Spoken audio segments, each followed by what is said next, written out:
Subscribe to Story Education and press the bell icon and never miss another update.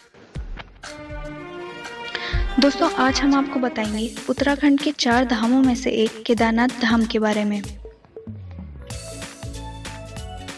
Uttarakhand में स्थित भगवान शिव के प्रमुख 12 ज्योतिर्लिंगों में से एक केदारनाथ स्थित है और इसकी मान्यता सभी ज्योतिर्लिंगों में सबसे ज्यादा है। यहाँ भगवान शिवलिंग की पूजा विग्रह के रूप में की जाती है, जो बैल की पीठ जैसे त्रिकोणाकार रूप में है। शिवलिंग का यह रहस्य पांडवों से जुड़ा हुआ है। इसी से जुड़ी एक कहानी है। जब शिवजी बन गए बैल, भगवान शिव पांडवों को दर्शन नहीं देना चाहते थे, इसलिए वह अंतर्धान होकर केदारनाथ आ पहुंचे। पांडव भी उनका पीछा करते करते केदार आ पहुंचे। उनसे छिपने के लिए भगवान शिव बैल बन गए और अन्य जानवरों के बीच छिप गए। भीम ने इस बात को भांप लिया और विशालकाय रूप में आ गए और 2 पहाड़ों के बीच अपने दोनों पैर रख लिए। अन्य जानवर भीम के पैरों के बीच से निकल गए, लेकिन बैल के रूप में भगवान शिव पैर के नीचे से नहीं निकल गए। भीम को समझ आ गया और उन्होंने बैल की पीठ का त्रिकोण भाग पकड़ लिया। पांडवों की शक्ति और दृढ़ संकल्प ने भगवान शिव का मन बदल दिया और उन्होंने दर्शन देकर पांडवों को पाप से मुक्त कर दिया। उसी समय से यहाँ शिवलिंग बैल की पीठ की आकृति के रूप में पूजा जाता है।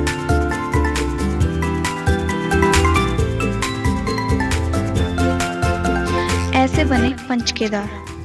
पौराणिक कथाओं में बताया गया है कि जब भगवान शिव बैल के रूप में गए तो उनके धड़ का भाग काठमांडू में प्रकट हुआ, जहां अब पशुपतिनाथ मंदिर है। शिवजी की भुजाएं तुंगनाथ में, मुख रुद्रनाथ में, नाभि मदमहेश्वर में और जटा कल्पेश्वर में प्रकट हुई।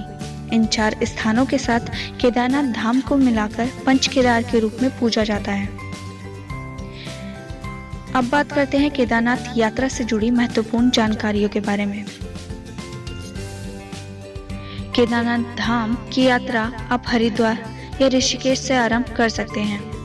हरिद्वार या ऋषिकेश से केदारनाथ धाम तक यात्रा में कुल 4 दिन लगते हैं और यदि कोई समस्या या आपदा आ जाए तो कुछ दिन और भी लग सकते हैं। इसलिए अपने मन को पहले से स्थिर करके चलें। किसी प्रकार की हड़बड़ी बिल्कुल ठीक नहीं। ऐसी लंबी यात्राओं में जो सबसे पहली और बड़ी समस्या सामने आती है वो है यातायात के साधनों की। दिल्ली से हरिद्वार और ऋषिकेश के लिए पर्याप्त मात्रा में बसें उपलब्ध हैं। रेल यात्री रेल द्वारा हरिद्वार पहुंच सकते हैं। हरिद्वार और ऋषिकेश दोनों ही शहरों से श्री केदारनाथ धाम या सोनप्रयाग के लिए सुबह 6 बजे तक ही बसें चलती हैं। चूंकि उत्तराखंड में रात में यातायात नहीं चलता, इसलिए यहाँ बस सेवाएं सीमित मात्रा में ही हैं।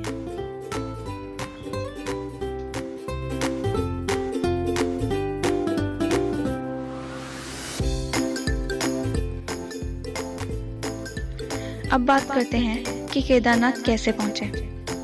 यहाँ आप आसानी से आ सकते हैं। केदारनाथ सड़क, रेल मार्ग और वायु मार्ग से अच्छी तरह से जुड़ा हुआ है। पहला है सड़क मार्ग। अगर आप सड़क मार्ग से आना चाहते हैं तो सबसे पहले हरिद्वार, ऋषिकेश या देहरादून पहुंचे। यहाँ से भाड़े के कार, जीप से केदारनाथ पहुंच सकते हैं। अब बात करते हैं रेल मार्ग की। ऋषिकेश, देहरादून और हरिद्वार रेल मार्ग से जुड़ा हुआ है। यहाँ एक बार पहुंचकर भाड़े के वाहन से केदारनाथ पहुंच सकते हैं। अब बात करते हैं वायु मार्ग की। केदारनाथ से 239 किलोमीटर की दूरी पर देहरादून में जॉली ग्रांट एयरपोर्ट स्थित है।